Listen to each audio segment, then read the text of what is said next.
Welcome to this week's episode of Teshuah Unveiled podcast. I am your host, Brad Hopp, and I'm joined by Pastor Sam Jones. Together, we are unveiling deliverance one episode at a time. We'll be discussing the latest in trafficking news, insider stories from those being delivered, and studying the Founders Bible to learn how to return America to sanity and true freedom. Our sponsors for today's show are Teshuah Tea Company and Dynamic Script.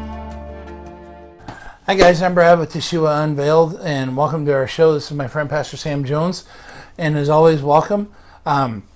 Today we're going to go a little bit more into the mission, and I'm going to let Pastor Sam ask questions of what he wants to know more about. We're going to talk about the teas, and we're going to just kind of see where all this goes and how we tie in Scripture to it and stuff. So one of the things that I do want to talk about real briefly is, as most of you know by now, if you've watched previous episodes, we're rescuing girls out of sex trafficking in Asia. My partner Andrew is a missionary over there. He and his wife do work over in Asia, and he and the team are rescuing these girls, and we get them into our rescue and rehab house where they learn to make different crafts and bracelets and stuff, and then we're buying those products from the girls, bringing it stateside so they have economic empowerment, and then we're half our profits and 100% of our donations are going back to that. So today I've got a couple of different teas here. This one that I have right here right now is it's a fermented tea. It's a little bit unique. Andrew and I both say it's a little bit more of an acquired taste. We'll see how much of a tea snob Pastor Sam is and what he thinks of it. And I'm kind of just throwing him to the wild here a little bit. And I wanted to get his honest and insightful opinion on it. It's one that I will say that the more I've had it over the last couple of years, the more I like it. So it is an acquired taste and stuff. So while I'm getting this brewed up, do you have any questions that either Andrew or myself or whatever haven't answered? Yeah, when did Teshuah come into existence? You'd think that's something I would know, but right. So for the business aspect, or for like Andrew's side of it? So I think he answered kind of on his side of it, but for the business aspect. The business aspect of it, we just celebrated our 2-year anniversary April 17th. Okay. So we opened April 17th, 2018. Now you're not 2 years ago you probably weren't a huge tea drinker, right? No. And I know you guys do coffees too, so it's not just tea, but right. Where'd you get this idea from?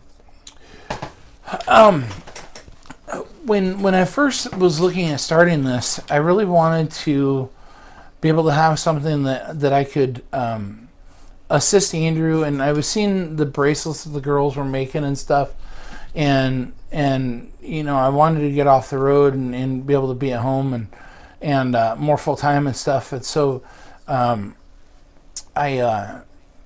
was watching the pictures of the bracelets. I'm like, I could open a web store and start selling these, and just, I don't know what I would have called it, but I was kind of joking, Brad's little bracelet shop or something like that. But really I just wanted some way of being able to get these products to the market for the girls. Because obviously I know that they don't have, running a business and running the marketing and getting the word out and so on and so forth is very difficult, especially when you're trying to get it out into another country and stuff. And when you are of a class of society that most people would, I don't think they should, but that most people will look down on a little bit in some ways, just kind of the stigma that goes along with it. I knew that it would maybe be perhaps a little bit harder for them to get this out there and get the word out. And I knew it wasn't something that Andrew really had the time to do, because I know how hard he was already working and traveling and doing all the stuff that he does. Because when it comes to the rescuing the girls, that's only a sliver, only a fraction of the ministry that he really heads up there. Right. He's really got a very large ministry.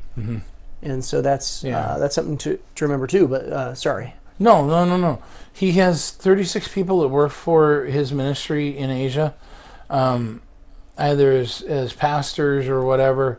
So he has a lot of people either on staff or that are associated with his ministry and stuff. And it's interesting for me being his partner, because I always just think of Andrew as Andrew, but actually he's got a pretty far-reaching ministry. He does a lot of work with leper villages and orphanages and whatnot, and the cool thing is you don't find many guys that are running successful ministries that will get their hands quite as dirty as he does. Right, because he's very involved, and this is why we keep a lot of this stuff secret. Of his last name. If you watch the show where he was interviewed, his face didn't come on, his voice was altered, things like that. But he's actually involved in these rescues. Actually going and picking up the girls and running out of the brothels, taking them out of the brothels. He's very involved, hands-on in this ministry. It's it's not just a hobby for him or something like that, but this is a large ministry, and he's got boots on the ground. Yeah, very much so. He's the one that'll carry sticks, and he's the one that'll eat whatever they set before him, pretty much. And I've heard some interesting stories about that. Yeah, some things that I'm like, I will eat almost anything. That one's a little too far from me. I see what you say with about the nautical flavor. Yeah. It has a little bit of, I don't know how else to describe it. Yeah, well, when you're saying that, I was thinking, well, I could probably, after I drink it, I'll probably think of a little bit better way to describe that. And no, I think that's the descriptor there. It's just, because it's not fishy. No, it's not fishy, but it's got it reminds me of the ocean. Yeah. It reminds me of if I think that this would, I was almost going to say it would maybe pair well with fish, but I'm not sure it would. I think to pair really well with would be sushi. Yeah. That would, yeah. I could see that, actually. Almost has the seaweed flavor in it. And it's not quite seaweed either. I've had a little bit of seaweed, right. But it's and I like sushi, so it's it doesn't have, like you said, it's not a real strong seaweed flavor, but it's got a definite nautical. Yep. Yeah, you made that joke that if pirates drank tea, this is this is it. This is pirate tea. That's what you guys should call it. Mm-hmm. Blackbeard. There you go. But yeah, it's a different tea. It's one that, this is probably my 5th or 6th time of drinking it. But like I said, the more times I've had it, the more I've gotten to really liking it. I don't, I don't sit down and drink a gallon of it at a time. Yeah. I probably would have gotten used to it a lot faster that way, but yeah. Well, and I think we probably should tell people why do we use these cups? One, they're see-through, so you can kind of see what we're drinking here. That helps the visual. Right. The other thing is that there's this magic thing that happens when you're podcasting. What's that? I've been able to podcast several times. Your bladder. Just several? Well, over 100, I can tell you that. So your bladder goes down to a quarter of the size. And when you're drinking tea, it fills up even quicker. Yep. So that's why we use these little cups. Little tiny cups. Yep, exactly. We started off the first couple times using big cups, and now we moved to small cups. We moved to small cups. We got smart. But anyway, so like I said, Andrew, if they need a tile guy to go lay tile, he's right there laying tile. If they need, somebody to go mix cement, or if he needs to mix cement for the village up in Burma, or the orphanage up in Burma that he was working with and stuff, he's right there mixing cement by hand and doing everything that he needs to do. So he pulls off stuff that you would never. He's not that big of a person. He's like what, 5'6" maybe. Is he a little taller than you? He's right about my height, so probably 5'7", probably, maybe 5'6". He might be a little shorter than me. I can't remember. I think he's about similar height, maybe a little bit. Yeah, similar size to me, I would say. Maybe even a little thinner. I'm not sure. Yeah, but yeah, he does stuff that you're just like, wow, you just pulled that off. Wow, that's cool. But anyway, so going back to your question, he was posting these these pictures. And I'm just like, you know what? I wanna empower these girls and be able to help them out and stuff. And so then as he and I started talking, it just really became that I'm like, you know what? I wanna do a lot more here, and I think that God wants to do a lot more here. And ultimately, I think I've talked about it a little bit in past episodes, but we want to always continue to economically empower the girls by buying our products from them. But we also want to bring in products from other areas of the world and try to do more on economically supporting other areas of the world too and stuff. So I know Judd, we're still trying to get him over here. I'm sure if we were going to drag him over today or not. I gave him the offer. Okay. But he's... he's right in the thick of it. Well, not just that, but... I don't know if I should say this on camera or not, but I think we're okay. He's looking to come this way. Is he? And so he's actually getting some stuff arranged with... His house is going up for sale. So if you're looking to... Oh, really? To buy a house in Cedar Falls, Iowa. Really? I know a pretty nice one. Wow. I didn't know he was looking to move over here. Yeah. That's cool. So when are we going to get you to move over here? Well, that's the question. But that thought has crossed my mind as to how long until you move over here. Well, keep giving me tea. That definitely does help. Okay. So here, the more I drink tea, that. There you go.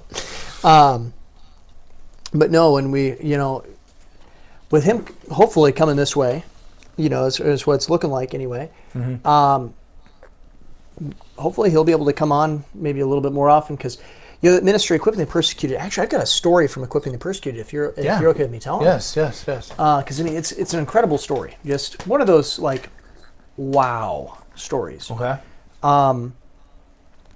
In Nigeria, which is a lot of where Equipping the Persecuted is located right now and working. Right. Boko Haram, which is, from what I understand, I don't keep up a ton on.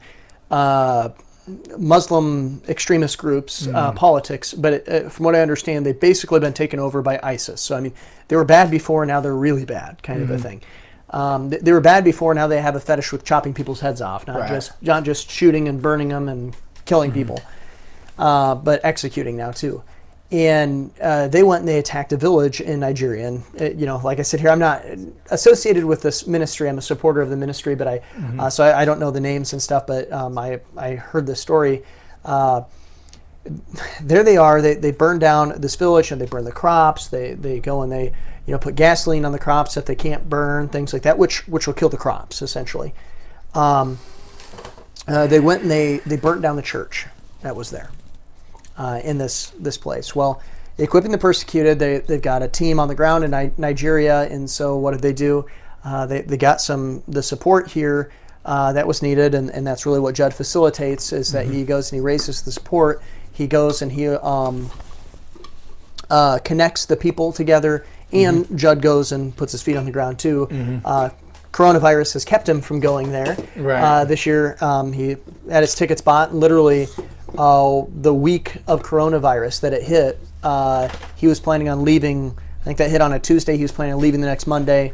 They had to cancel. Maybe it might even been that Friday, but they had to cancel anyway, push it back to August, I think is when he's going. But he went down there, or excuse me, they got the funds in to go and to give a quick support, because this was just a tragedy that happened. And they go and they send the food to the village.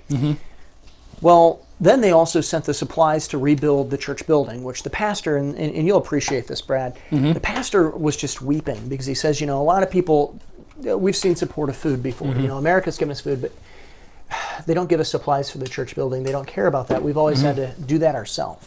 Right. And But Equipping the Persecuted cared about that. They cared about that, and I mean, just was a huge testimony there. Because what does a church building say? Well, a church building, it is a statement that there is a Savior who rose again, conquered, defeated death, and is in victory today, and is worthy of being worshipped. Right. That's exactly. what a church building proclaims. It screams that message. That's why.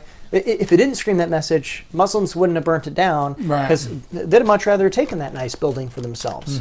But anyway, they burnt down the church building. But the other thing is, this is a Muslim extremist group here. There's also Muslim villagers that are more what I like to call cultural Muslims. They're just Muslims to be Muslims, kind of a thing. So they don't get their heads chopped off. Right. And well, when American Christians that don't want to go to church right now. Yeah. Well, I mean, did I just say that? But when they burnt the crops, they also then inherently damaged the lifestyle and the living standards and endangered the lives of the Muslim villagers too. Well, Equipping the Persecuted to show the love of Christ went, and they supplied and they took food and supplies to the Muslim village. I heard this. Well, and you know what ends up happening is the Muslims are going, what? Christians are giving, why would you do this? We just burnt down your village. Right. Our people did. Why would you do this? And, they ended up saying, well, we'll let you speak. Well, they went out and they preached the gospel, and several Muslims got saved in Nigeria. Turned to Christ. And it's because Equipping the Persecuted went out there, got the supplies, sent it there. I'm not exactly sure on the exact number, but I do know that they had to order a shipment of 200 Bibles to send to this village. I don't know how many they had before, and things like that. So like I said here, I'm not sure how many people got saved, but it was a large number of people that got saved. And you think about that, and these are people who are going to be putting their lives in danger. They're already in danger, in this area, but putting their lives in danger to be freed from the slavery and bondage of sin and to know a Savior. Isn't that just incredible? Right. And that's the thing that talking about the church building, there's a reason that the church building down in Mississippi, was burnt down. Was burned down a couple of weeks ago, or a week ago. Yeah, and what they tagged it with, let's see you assemble now, or something like that. No, they said, you'll stay home now, you hypocrites, or something like that. Yeah. And stuff. And,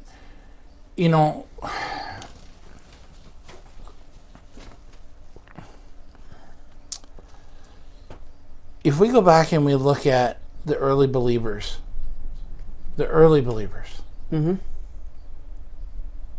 they I just preached on this on Sunday, so I'm ready to go on this one. Yeah, they continued to meet. They continued to flow with the Holy Ghost. They continued to stand in spite of all of the enemy's plans and purposes and so on and so forth. And they wanted to. It didn't matter. Well, they stood. And can I talk just a little bit about church buildings? Because this is important. Now we know the church isn't a building. That is a factually true statement. The church is a called out assembly. But the thing is that we're bound by the laws of nature, right? An assembly always shares a time and a space. Otherwise, it's not an assembly. And the most advantageous place for worship. I mean, hey, we've been joking today that this is Seattle, Iowa, here because it's been raining so much. It was raining on Sunday. Pretty glad for a building on that kind of a day. Well, the church isn't a building, but the church utilizes a building, and it facilitates that. And God, throughout history, has always cared about buildings, and He has been worshipped inside of buildings. And the interesting thing about the early church, it starts off in Acts chapter 1, and I mean, I think we both believe that the church, the New Testament church here, it started in Acts 2 at Pentecost. But basically there, it's the church is there just waiting for Pentecost to happen there in Acts 1, and it's 120 people in a room all together. Now, I've got a pretty large living room. We've had some church fellowship kind of things where we have people in our house, and things like that. We don't have a real big church, but we couldn't get 120 people Right. in that room. So when people think of that being a room, you think of a room and you think of a smaller thing. It wasn't. It's actually not. And actually, it's funny that you bring that up because we were just watching. The kids have I don't know if I would say it's part of our homeschool curriculum or anything. It's more of just a kind of a supplementary thing. But we have a video series called Drive Through History. Okay. And the guy that does that goes around and drives through early church history and through the Middle East and stuff, and takes you to different points and stuff. And just 2 weeks ago, Evelyn and I were watching one of the videos, and he was actually in that room that they believe is the room where the early church fathers, the 120, met. And it's actually it's a good sized room. It's not a small room. Yeah. And it's it's got the colonnades or the arches, and it was really neat. It was neat to see that room and go, that's where the Spirit fell. That's where they all started praying in tongues. That's where this exploded from. Well, and the thing is, like you said, it exploded. So 3,000 were added to them that day. 3,000 couldn't fit in that room. Mm-mm. So where did they meet? In the temple.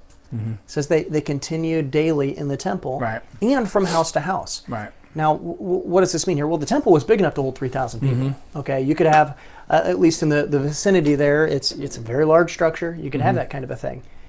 Or at least most of them there at the same time, kind of a thing. Then they met from house to house, too, which I'm not sitting here, trying to put out a church philosophy or anything like that. Espousing house churches, right. I was going to say on small groups, but it wasn't house churches. Right, it wasn't. What it was because it says that they continued from house to house in fellowship with one another. This wasn't their own independent, autonomous little church that now they each had their own little pastor and they went and they wagged their finger at the apostles or anything like that. They were all they met together corporately in the temple, and then they went to those places. Right. And if you go and you look at the other areas where it says, and they have a church in their house, they have a church in their house, and things like that. Well, yeah, and our church, we have a church building, and we're about 45 years old, but we started in the basement of somebody's house. Mm-hmm. I wasn't alive then, but it was there in the basement of somebody's house. No, you were about 30 then. Oh no, but they met in the basement there, and then they moved to actually the school in our town, and then they had a church building, and they had the basement done first, and so they met in the basement, then they moved up into the sanctuary. But you look at that process; that's a process that when you tell people, they go, "Well, that makes sense how a church would start." Well, we got to remember in the New Testament, except basically for the Book of Revelation, we're talking about young churches. So many of them didn't have the time to develop to a point where we're reading that in the book of Acts where they have a building yet. So yeah, they were meeting in houses and times, but just as we started in houses. It's not a philosophy, it's a natural progression and things like that. Well, and if you look at everything that God does, Satan copies. Yep. This has been the pattern throughout history. Whatever God does, Satan copies. Counterfeits, yep. And just last night, I think it was just last night, I was watching, I happened to turn on the TV for a little bit and onto PBS, and we were watching about the Capitol building in Winnipeg. And if you don't think buildings are important, that building, it's obviously got a plan and a purpose. It's the Capitol building. It's the central seat of authority in Winnipeg. But it was designed by a Freemason, and there is Freemasonry and things all over in this building. In fact, they take again, whatever God does, Satan tries to copy. And so what do they call him? The chancellor, whatever they call the top dog in Winnipeg, the mayor or whatever. Well, it's not a mayor, but it's, No, the governor basically, but they call him something else. I don't know if they call him chancellor or whatever, but he, I may not have steeped this long enough. This is the snail, okay, or the pilochun or bilochun is the proper name of it. little bit more of a tart taste. Yeah, so it's a green tea, and this was the first steep. So this will develop and change as we steep it again here. But anyway, going back to Winnipeg, so their chancellor. Like they have this one room that's roped off with a blue cord, and in the back of it is a blue curtain, and this guy wanted to copy so much of different. He, like I said, he put Freemasonry symbols in here, but then he wanted to copy the temple, because we know that the Freemasons, try to copy the temple, but they use it for occult practices and stuff, and. But anyway, so in the one room, the chancellor was allowed to go in there once a year, but then behind the curtain on the outside of the building was a mock-up of the Ark of the Covenant. All the way through this building, up on top of the building, they have Atlas, the FTD florist guy, I think it was Atlas, Hermes, the messenger. Okay. Sorry, they have Hermes the messenger up on top in the gold, way up on the pinnacle of the building, and he's the messenger of God, but this is the state capitol building, or the province capitol building for Winnipeg, and so they've got all these Freemasonry symbols and stuff, and buildings mean something, buildings say something. Why do insurance companies always want to have the biggest and nicest building? Because they're trying to say something about their company. Right. It conveys a message. What does the church's message convey? I mean, now I understand there's churches that have to start out in humble beginnings. I'm not disparaging that. But when the church doesn't ever try to strive for having a better building, and they're happy to live in a 2-room shack, basically, what does that say about the church? What does that convey to outsiders? And I'm not saying that we always have to have the biggest and most grandiose and Joel Osteen, Well, I think you bring up a good point, because it's, if we go to Europe today, we could see cathedral after cathedral after cathedral, and they're empty, or they're full, and they've been turned into mosques. Is a lot of times what's happening in Europe. Right. There's a I don't want to say it's a fine line, because it's not even a fine line, but there is a line in between giving your best to God and then materialism, and the idea here, and I know where you're coming from, and we're coming from the same spot here. We're not trying to say that we need to be materialistic and sold on materialism. Right. What we're trying to say is that we need to be good stewards of the things that God gives us. And there's always the spiritual priority first, but God cares about buildings. He cares about buildings so much that in the prophet Haggai, he says, God goes, and the message he gave Haggai was to tell the people, consider your ways. And what was it that the big issue was that God had? They had paneled houses, and God's temple, his building, the house of worship, laid in ruin. Consider your ways. And so, like you said here, it's not that we're necessarily striving to build we're not striving to build the Tower of Babel. Right.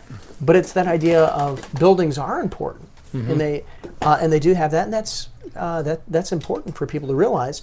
That's one thing that's interesting about the ministry here, is that a lot of places that go and they rescue girls out of sex slavery, that's what they do. And they might work on the psychological issues. Maybe they're even a spiritual mission, and they might work on the, sharing the gospel with them. And of course, we understand that's the most important thing. We get that. But this ministry, it goes beyond that. And it gives them an outlet to learn skills. One, get educated.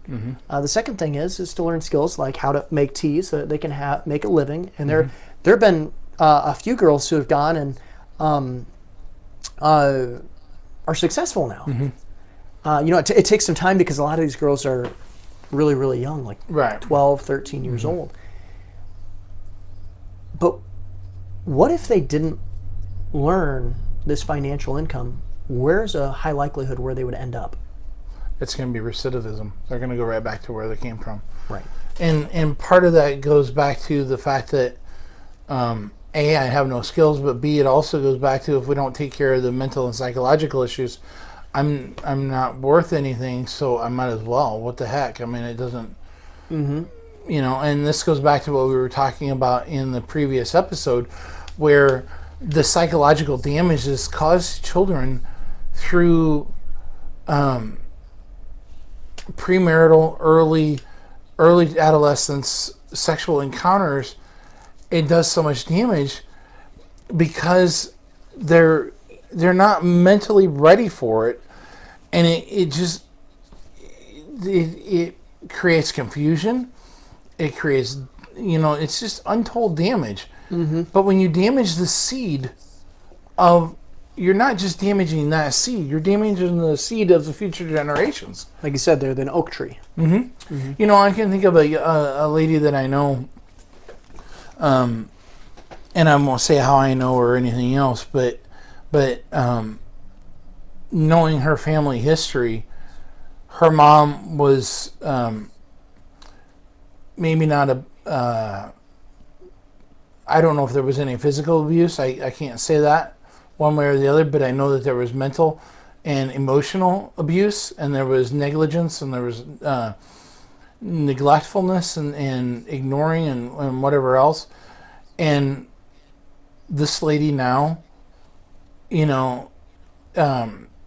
is one of the most just bitter, angry. When I run into her, half the time she won't even say hi.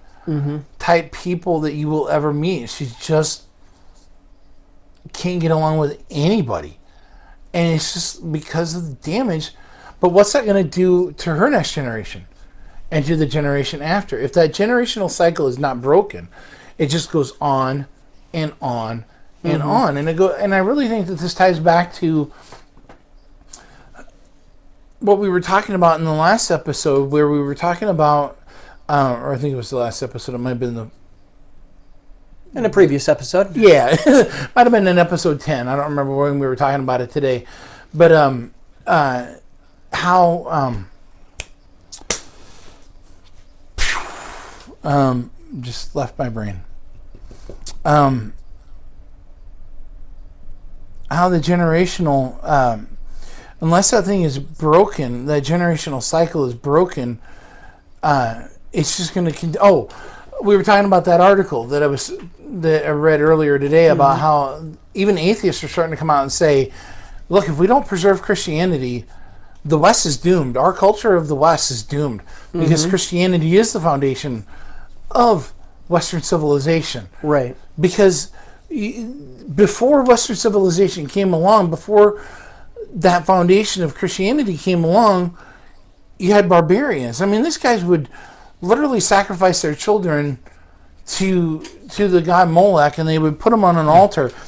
And we have the same spirit in America with the abortion that we're doing today. Oh yeah, if not worse. If not worse, but Molech would hold a bowl, and they would put fire in there. And the Bible says that they would make their children pass through it.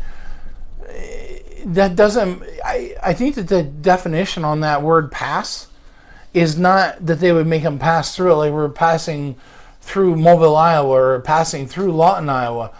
It would make them pass or pass away through the fire. Yeah, well, they would die in the flames. And then, what they would do, too, is because they didn't want to hear the screams of the children, they would go and they would beat a bunch of drums. Drums, yeah. The drums of Moloch. And you can hear those drums today even, but it's not a drum. Today it's that idea of my body, my choice. It's not a real child. It's just a bunch of cells. Right. Things like that. That's those are the drums of Moloch today. And that's a side of this ministry that we've touched on just a little bit. These girls, most of the girls that are rescued are very young. Like we said, early teens, sometimes even preteen. And of course, they're in the sex slavery. Get pregnant, and they're forced to have abortions. And part of this ministry is the counseling to understand that, of course, those things are wrong, but also how they can find hope in Jesus Christ. And that's something that's important too, right? In looking at that. And in a side of the ministry, people probably don't think about, that idea of the brokenness of these girls who were forced to do things that they didn't want to do, that they weren't intending to do, they shouldn't have been doing. Not on their fault. I'm not putting it on the girls. Right. And then they have to pay consequences for other people's sin, and then have sin multiplied because it's somebody who they're running a business. They're treating them just as property and just as cattle. They're just trying to pass them through.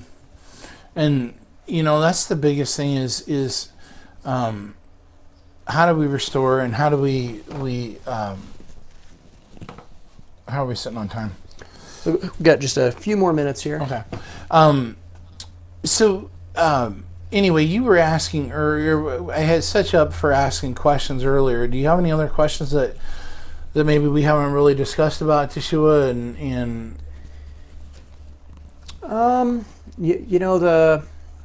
the big one there was how are you involved, or how'd you get involved there? I think it might be good just what are kind of what's the vision for Teshuah? Where is it going?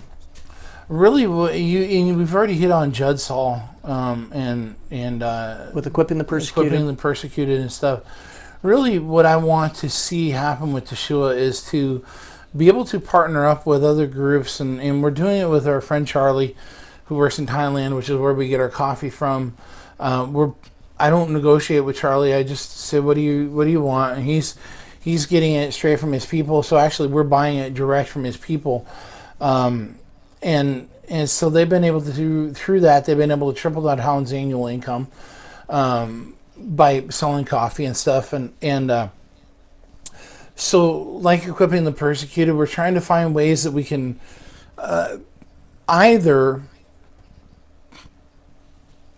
sometimes we have more immediate needs where, like with equipping the persecuted, we need to get them food, we need to get them shelter, we need to get them water, we need to get those things to them. But that's just the immediate thing. It's kind of goes back to that old expression, teach a man to fish, or feed a man a fish, you feed him for a day. Teach a man to fish, you feed him for a lifetime. And so our goal is building that infrastructure. We're building that infrastructure so that they can turn around and we can find products that they can produce. Like Nigeria is especially up in the Plateau State where a lot of Judd's people are living and stuff. That's a good coffee growing area, but it's not been really capitalized on. So there's a really great coffee market there, or a really great coffee growing region there. Be able to get them growing coffee, be able to, it's going to take some years, it's going to take some time. So what are some of the other projects or products or things that we could do that we could come in and somehow economically be able to bring economic viability to them and help them to be able to change their own lives and stuff, and then be able to bring those products to the world market. I'm reminded, and I don't know if I've ever talked about it on the show here. There's a book out called A Boy and His Chicken, I think. If I remember right, that's the name of it. But it's about a boy named Coco from Africa, and it's a fictional tale, but it's one based on a non-fiction reality that actually happened. So there's a man in Africa who basically, the storyline goes that he bought he saved up his money and bought one chicken. And then he took that one chicken and he would save up the eggs, and then he would take those eggs and sell them at the market. And then he saved that money and buy another chicken. And then he would save up those eggs and sell them at the market. And then he, just kept doing this over and over. And eventually got to where he had a little flock of 10 or 12 or 15 birds or whatever.